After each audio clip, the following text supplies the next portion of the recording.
dengan Bu Marini dalam pelajaran fisika online. Baik, anak-anakku semua, hari ini kita akan belajar mengenai rotasi dan keseimbangan benda tegak. Materi ini ada di materi kelas 11. Kita akan mengulang lagi materi-materi tentang rotasi dan keseimbangan benda tegak yang sering keluar pada soal ujian nasional. Apa saja materinya? Yaitu momen gaya atau yang biasa kita kenal dengan torsi, momen inersia, energi kinetik rotasi, dan momentum sudut. Dari keempat hubungan ini, kita lihat masing-masing hubungan antara persamaan translasi dan rotasi.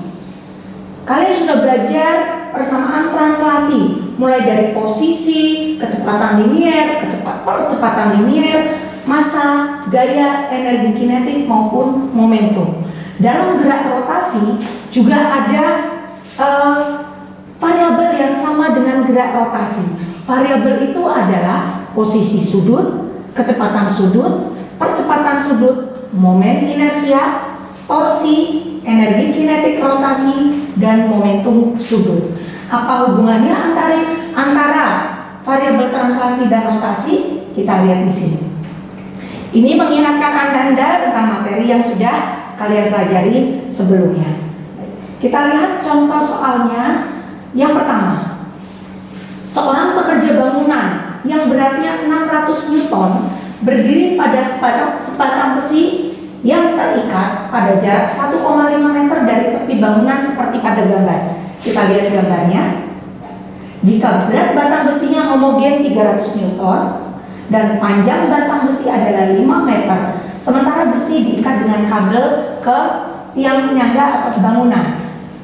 Yang ditanyakan adalah berapakah gaya tegangan kabel penyangga besi. Nanti yang kita kenal ini sebagai T, tegangan tali. Kita lihat variabel yang diketahui, yaitu ada gaya berat orangnya tadi 600 Newton, kemudian berat beban batangnya 300 Newton, panjang L1-nya adalah 1,5 meter, yaitu letak dari pekerja bangunan tadi terhadap dinding bangunan. Panjang L2 itu adalah letak titik berat dari batang 2,5 meter. L3 adalah panjang batang keseluruhan, dan sudutnya, sudut alfa 53 derajat yang akan kita lihat. Kita jabarkan seperti ini. Dari gambar sebelumnya kita jabarkan seperti ini. Orangnya ada di sini dengan berat di sini.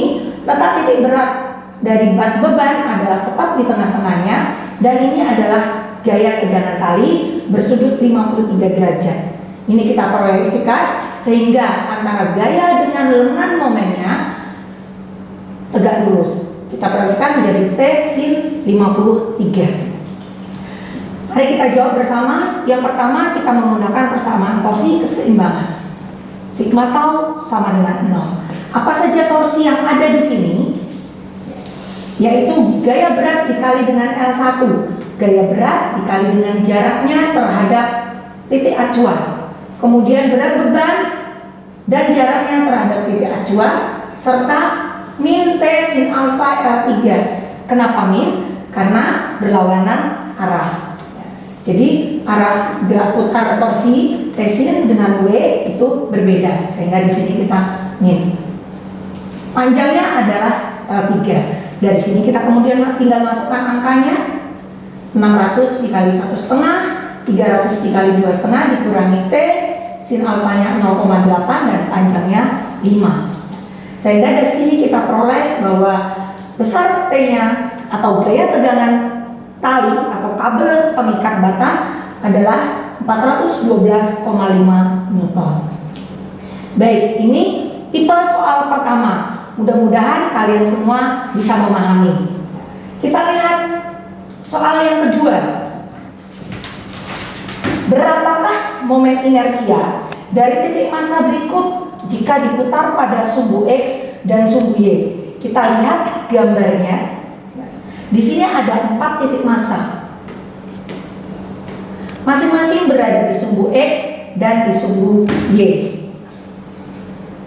Masanya berbeda, kemudian jaraknya sama, yaitu jaraknya masing-masing 0,5 meter dari sumbu X maupun 0,5 meter dari sumbu Y. Kalau kita mencari momen inersia, berarti maka kita harus menghitung masing-masing momen inersia dari keempatnya. Tapi ingat, di mana sumbu putarnya? Kalau sumbu putarnya X, maka sumbu X sebagai titik acuan. Artinya, massa 3 kg ini tidak kita hitung. Kenapa? Karena momen inersianya sama dengan 0. Kenapa 0? Karena jaraknya terhadap sumbu putar sama dengan 0. Begitu juga dengan sumbu Y. Ketika kita menghitung momen inersia pada sumbu Y, maka momen inersia dari massa yang berada di sumbu Y itu akan bernilai 0. Kita lihat, ini tadi yang kita ketahui. Kemudian kita lihat pembahasannya. Pertama, bahwa momen inersia pada titik massa dinyatakan dengan jumlahan dari mr kuadrat. Yang pertama, jika diputar di sumbu X, maka kita tinggal masukkan M1X, R1X kuadrat, M2X, R2X kuadrat. Ini kita masukkan angkanya, sehingga diperoleh bahwa I di X adalah 1 kg meter min 2. Begitu juga di sumbu Y, dengan cara yang sama kita masukkan, sehingga diperoleh nilainya adalah 1,5 kg meter min 2. Jadi untuk masing-masing sumbu, jika massanya terletak pada sumbu putar, tidak perlu dihitung lagi. Baik, ini contoh soal yang kedua. Yang ketiga adalah katrol. Tipe soal tentang katrol itu juga sangat sering keluar. Katrol berbentuk silinder pejal digunakan untuk mengangkat beban seperti pada gambar.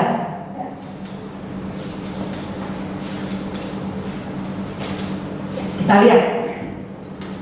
Katrol bermassa 5 kg yang dianggap sebagai silinder pejal, dia mengangkat beban. Yang ditanyakan berapa momen inersia katrol. Nanti katrol berbentuk silinder pejal. Itu yang diingat, silinder pejal. Kemudian berapa percepatan naiknya jika tegangan kali katrol 10 Newton, berapa kecepatan sudut katrol? Kemudian berapa tegangan kalinya, dan yang terakhir berapakah massa beban? Lengkap satu persatu kita bisa cari. Kita lihat yang diketahui hanya massa dan jari-jari dari katrol. Kemudian ada 4 variabel yang kita cari.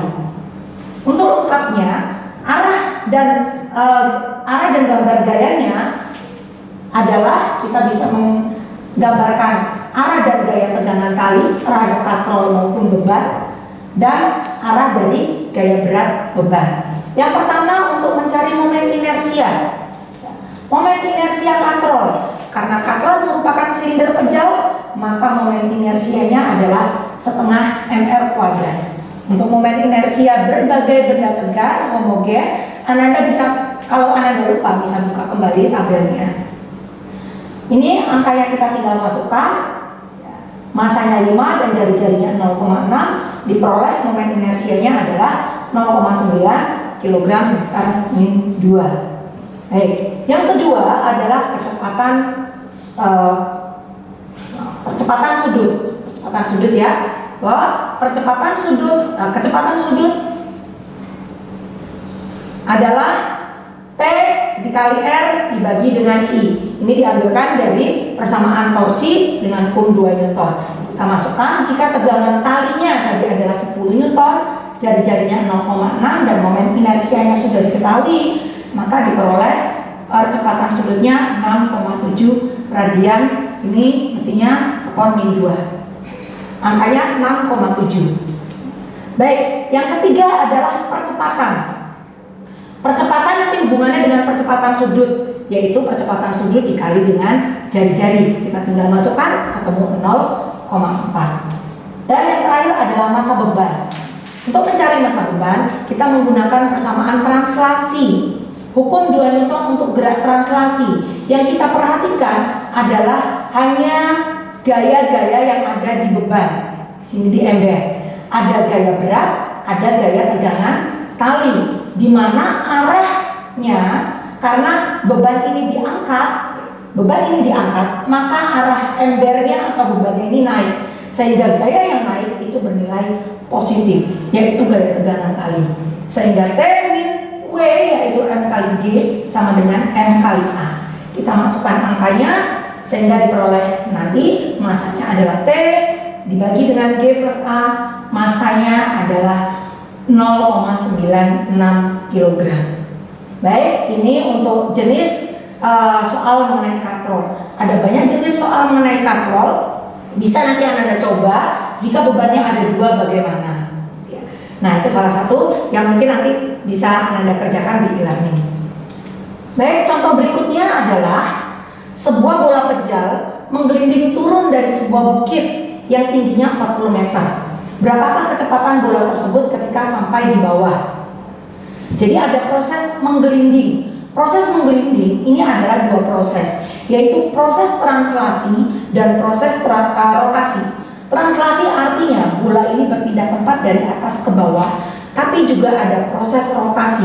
Artinya bola ini berpindah tempat juga secara berputar, sehingga dikatakan menggelinding. Tanpa proses rotasi, maka kalau jika bola ini meluncur, ya, turun tanpa rotasi, maka disebut bola ini meluncur turun, tidak menggelinding.